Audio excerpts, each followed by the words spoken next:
테슬라 소식입니다. 세금만 13조 원으로 사상 최대. 일론 머스크가 29일 보유 주식 매각을 완료한 것으로 보이며 주식 처분에 따라 그가 내야 할 세금이 13조 원으로 미국 역사상 최고액을 기록할 것으로 보인다고 미 CNN이 29일 보도했다. 머스크는 29일 160만 주를 취득할 수 있는 스톡 옵션을 행사하고 이 중 93만 4,090주를 10억 달러에 매각했다. 이 금액은 스톡 옵션 행사에 따른 세금을 내기 위한 것이다. 이로써 머스크는 내년 8월까지 취득할 수 있는 스톡 옵션 2,290만 주를 모두 행사했으며 이 중 1,030만 주를 매각했다. 머스크는 2012년에 스톡 옵션을 부여받았으며 이후 몇 년에 걸쳐 테슬라가 재정 및 운영 목표를 달성함에 따라 옵션 실행 권한이 확정됐다. 머스크는 지난 11월 시작한 옵션 행사 전까지는 세금을 내지 않아도 됐다. 머스크의 옵션 행사 가격 주당 6.24달러를 기준으로 계산할 때 머스크가 옵션 행사로 벌어들인 소득 235억 달러가 과세 대상이다. 평균 매각 가격은 주당 1,091.73달러이다. 최고 세율 40.8%를 적용하면 그가 내야 할 연방 세금이 약 107억 달러이다. 세계 최고 부자인 머스크의 재산은 포브스 평가로 2,800억 달러에 달한다. 머스크는 내년까지 옵션 행사를 할 시간 여유가 있으나 미 의회에서 사회보장 법안이 통과되면 세율이 8% 오를 것에 대비해 미리 처분했다.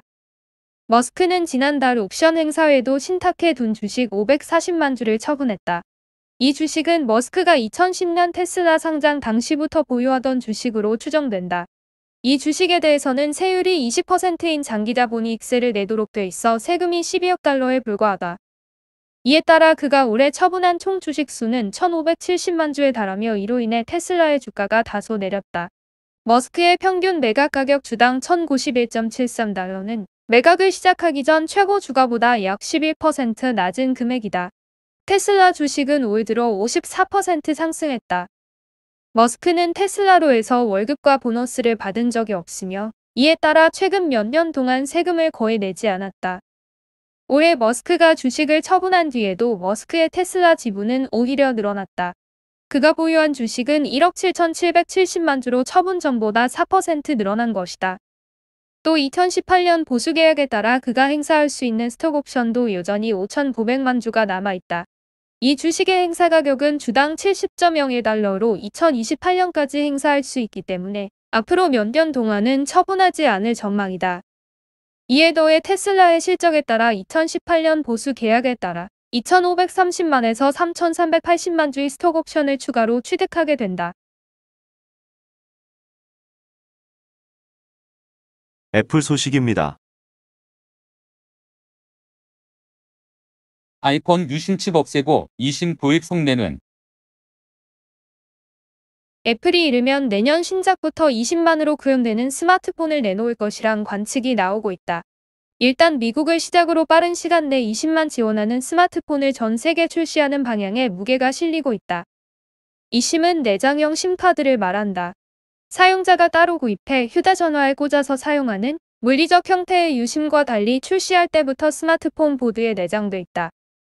유심과 마찬가지로 가입자를 식별하는 역할을 하며 다른 통신사로 이동 시 칩을 갈아 끼울 필요 없이 정보를 직접 내려받기만 하면 되기 때문에 소비자 관점에선 번호 이동이 쉬워진다는 장점이 있다. 29일 맥루머 등 정보기술 전문 외신을 종합해보면 애플은 차기 신작인 아이폰 14 시리즈부터 20만으로 구현되는 스마트폰을 내놓기 위해 미국 통신사와 논의 중이다. 애플 관련 소식을 자주 유출하고 있는 딜런이라는 개발자 역시 트위터를 통해 애플이 내부적으로 eSIM 전용 아이폰 모델을 테스트 중이다라며 조만간 유심 카드를 넣을 수 있는 공간을 없앨 것이란 점을 소식통을 통해 확인할 수 있었다라고 전했다. 이런 전망이 사실이라면 애플은 이어폰 꽂는 구멍을 없애며 무선 이어폰 시장을 본격적으로 연대이어 eSIM 스마트폰 시대를 열 전망이다. 애플이 먼저 움직일 경우 삼성전자 등 다른 제조사도 이를 따라갈 수밖에 없기 때문이다.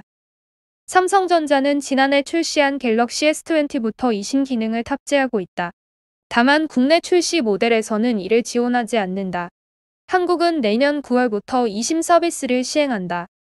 애플은 2018년 9월 출시한 아이폰 XS 시리즈 때부터 기존 유심과 eSIM을 함께 쓸 수 있는 듀얼심 형태의 스마트폰을 출시하고 있다. 이를 완전히 이심으로 대체하려는 것은 물리적 심 공간을 제거하면 카드를 삽입, 제거하는 메커니즘이 필요 없게 되면서 내부 공간을 확보할 수 있게 되기 때문으로 풀이된다.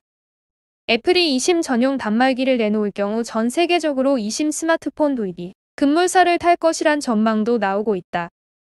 업계 관계자는 애플 특성상 국가별 이심 지원 현황에 따라 스마트폰을 달리 만드는 수고를 할 것 같지 않다라면서 협상력이 큰 애플이 2022년이나 2023년 국가와 관계없이 본격적으로 이심 전용 스마트폰을 내놓기 시작한다면 삼성 등 다른 제조사가 따라갈 수밖에 없고 각국의 이심 지원 정책도 속도를 낼 수 있는 만큼 이심 스마트폰 시대는 시간 문제로 봐야 한다라고 했다. 최근 시장조사기관 카운터포인트 리서치는 시장조사업체 카운터포인트 리서치는 오는 2025년까지 전체 스마트폰의 50%의 이심이 탑재될 것이란 전망을 발표한 바 있다. 마이크로소프트 소식입니다. 디스플레이 2번 접는 트리플 스크린 스마트폰 특허 출원. 삼성을 필두로 글로벌 스마트폰 업계에서는 혁신적인 폴더블폰 개발 경쟁이 치열하다. 서로 혁신을 주장하지만 비슷한 디자인 때문에 종종 표절 논란이 제기되는 상황에서 마이크로소프트가 새로운 형태의 폴더블폰 디자인 특허를 출원했다. 페이턴틀리 애플, 윈도스 센트럴 등 복수 외신은 마이크로소프트가 12월 23일 자로 미국 특허청에서 화면이 3개인 트리플 스크린 스마트폰 특허를 취득한 사실이 뒤늦게 알려졌다고 보도했다.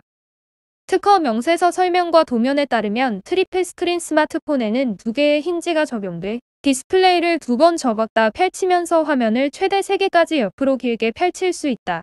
사실상 마이크로소프트가 이미 출시한 서피스 듀오 시리즈 화면이 하나 더 추가된 것과 같은 형태라고 볼 수 있다.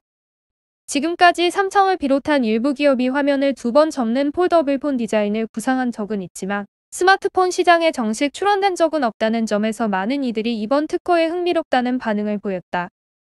윈도스 센트럴은 화면 전체를 펼친 크기를 고려했을 때 트리플 스크린 스마트폰과 같이 3개의 화면이 적용된 모바일 기기를 일상에서 사용하기에는 다소 불편할 수 있다고 주장했다.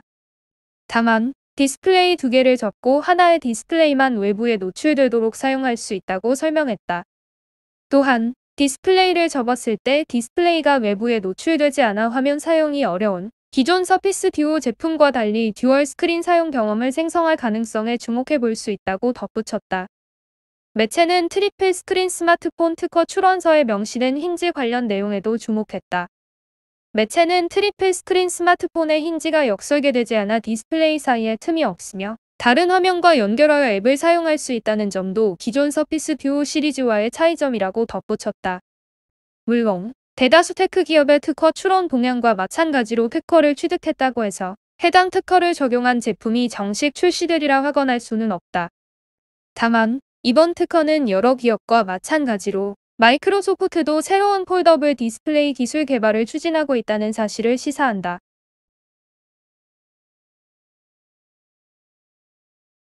아마존 소식입니다. 인공지능 알렉사 위험한 챌린지 조언 논란. 아마존의 음성인식 인공지능 스피커 알렉사가 10세 소녀에게 위험한 챌린지를 권유해 논란이 일고 있다. 알렉사는 소녀가 챌린지할 만한 일을 추천해달라고 부탁하자 휴대전화 충전기를 콘센트의 절반 정도 꽂고 플러그 부위에 동전을 갖다 대라고 답변한 것으로 알려졌다.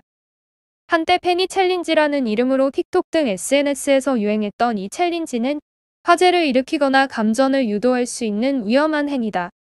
금속은 전기를 전도하며 동전을 전기 콘센트 플러그에 삽입하면 감전, 화재 및 기타 손상을 일으킬 수 있다.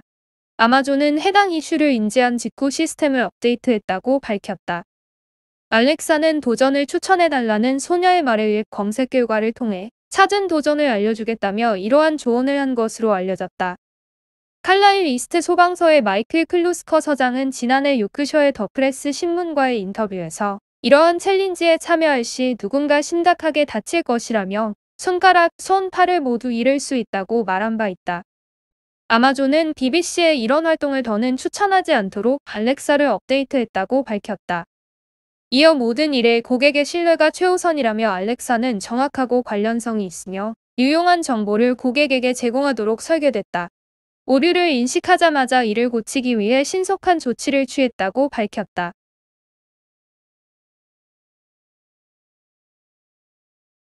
리비안 소식입니다. 모틀리플이 꼽은 전기차 분야 유망 종목. 미국 투자 전문 매체 모틀리플이 전기차 스타트업인 루시드와 리비안의 잠재력에도 불구하고 어느 한쪽이 차세대 테슬라가 되기엔 의심스럽다는 조언을 내놨다. 또한 눈여겨봐야 할 전기차 분야 종목으로 포드 모터 컴퍼니와 북미 충전 인프라 기업 차지 포인트를 제시했다. 28일 모틀리플은 루시드와 리비안은 많은 공통점을 가지고 있다. 둘 다 많은 현금과 인상적인 기술력, 업계를 비운들 야심찬 계획, 마지막으로 매우 비싼 주식들이라는 점이라고 보도했다. 그러면서 루시드나 리비안의 잠재력에도 불구하고 어느 한쪽이 차세대 테슬라가 되기엔 의문점이 있다. 테슬라는 전기차 산업의 선두주자이고 아마도 앞으로 수십 년 동안 가장 가치 있는 자동차 제조사로 남을 것이라고 밝혔다. 업계에서는 특히 리비안이 전기 밴과 트럭, SUV 시장 교란자 역할을 할 것으로 기대하고 있다. 리비안은 올해 3분기부터 납품을 시작했지만 결과는 리비안이 안내한 것보다 낮았다. 다만 R1T 트럭의 사전 예약 물량이 7만 1000대를 넘어섰으며 이는 아마존이 사전 예약한 10만 대의 배달용 밴에 이어 두 번째로 높은 수치다. 리비안은 올해의 모터 트렌드 2022 트럭상을, 루시드는 올해의 모터 트렌드 2022 자동차를 수상했다. 자동차 전문지 모터 트렌드는 지난 1949년부터 매해 12월에 자동차 부문을 수상하고 있으며 차량 업계에서 가장 권위 있는 상 중 하나로 꼽힌다. 모틀리플은 어느 회사에든 투자는 새로운 플레이어들이 그 영역에 진입할 때 그들의 기술이 버틸 것이고 시간이 지남에 따라 생산량을 증가시킬 것이며 언젠가는 지속적이고 긍정적인 영업현금 흐름과 수익을 달성할 것이라는 것에 대한 베팅이라면서 두 회사 모두 업계에서 위험이 가장 높은 옵션 중 하나라고 평가했다. 기업의 전망이 아무리 좋아도 전기차가 내연기관 차량을 능가하기까지 얼마나 걸릴지, 압축 천연가스나 수소 같은 다른 교통연료가 상용차 및 승용차 시장에서 큰 비중을 차지할지는 아무도 모르는 것이 현실이다. 모틀리플은 대부분의 투자자들에게 최선의 선택은 아마도 전기차 주식 바구니를 구성하는 것이라며 그래야 기업 다각화를 통해 한 기업이 장기적인 승자로 판명될 경우 상승 기회를 훼손하지 않고 리스크를 줄일 수 있다고 조언했다.